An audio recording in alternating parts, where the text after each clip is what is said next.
Hello friend, welcome back to my channel. আমি নিশা। তোমরা সবাই কেমন আছো? আশা করি ভালোই আছো, আর আমিও অনেক ভালো আছি। বন্ধুরা, আজকে আমি বানাবো সয়াবিন আলুর নিরামিষ তরকারি। তাই জন্য আমি কড়াইয়ে জল নিয়েছি, জলটাকে ভালো করে ফুটিয়ে নিয়েছি। ওই জলে আমি সয়াবিন 2 প্যাকেট দেব আর লবণ দেব। সয়াবিনটাকে ভালো করে ভাপিয়ে নেব। সয়াবিনগুলো সব ফুলে যাবে, দেখতেই পাচ্ছ বন্ধুরা।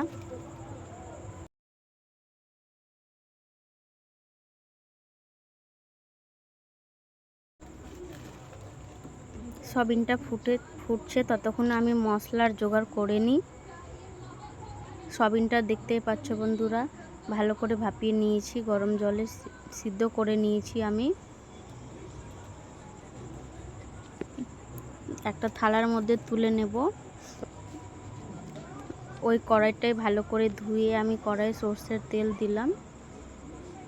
তেলটা ভালো করে গরম হয়ে এসছে। এবার আমি দেব আলু। তার আগে আমি দেব তেজপাতা, লং, এলাচ দিয়ে দেব বন্ধুরা।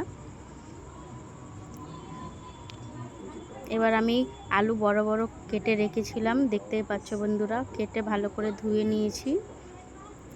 তেলটা গরম হতে এসেছে, এবার আমি আলুটা দিয়ে দেব।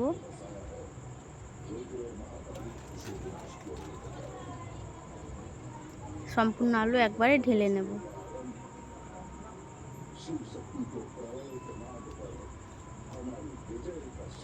আলুটাকে ভালো করে ভাজবো আমি লাল করে বন্ধুরা।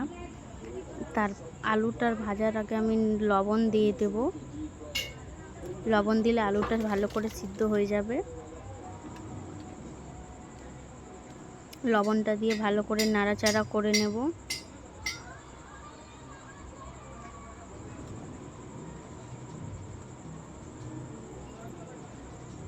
এরপরে আমি দেব বন্ধুরা হলুদ।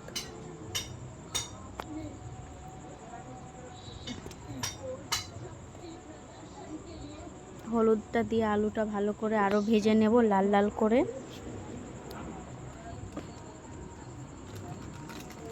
দেখতেই পাচ্ছ আলুটা কত সুন্দর ভাজা হয়েছে বন্ধুরা। এরপরে আমি যে মশলাটা বেটে রেখেছি ম্যাশিংয়ে, ওই মশলাটা আমি দিয়ে দেব। আর মশলার মধ্যে আমি শুধু নিয়েছিলাম জিরা, আদা আর কাঁচা লঙ্কা। আমি সামান্য আদা নিয়েছি, জিরা আর কাঁচা লঙ্কা।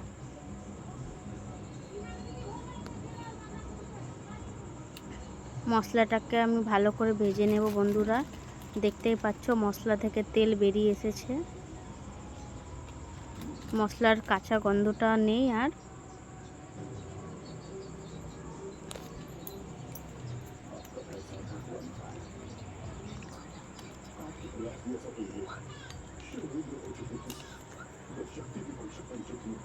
মশলাটা ভাজা হয়ে গেছে, এরপরে আমি দেব মশলাতে সয়াবিনটা দিয়ে ভালো করে ভেজে নেব।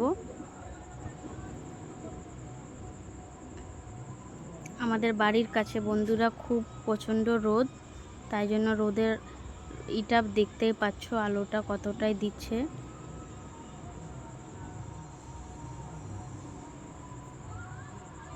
মশলা দিয়ে ভালো করে সয়াবিনটাকে কষে নেব, মশলার কাঁচা গন্ধটা থাকবে না।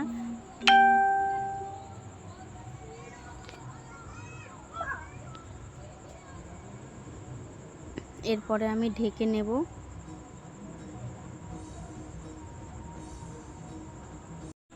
জল দিয়ে দেব। জল দিয়ে আমি সামান্য 1 গ্লাস জল দিয়েছিলাম। আলু ভাজতে যেয়ে আলুটা সিদ্ধ হয়ে গেছিলো। আমি জলটাকে আরেকটু করে নেব, শুকিয়ে নেব। আর একদিকে দেখতেই পাচ্ছ বন্ধুরা, একদিকে কড়াইয়ে আমি চাপিয়েছিলাম ডাল, সেই ডালটা ফুটছে। আর সয়াবিন আলুর তরকারিটা আমাদের হয়ে গেছে। দেখতেই পাচ্ছ কত সুন্দর নিরামিষ সয়াবিন আলুর তরকারি। এভাবে বানিয়ে তোমরা খেয়ে দেখিও বন্ধুরা, কেমন হয়েছে কমেন্টে জানাইও।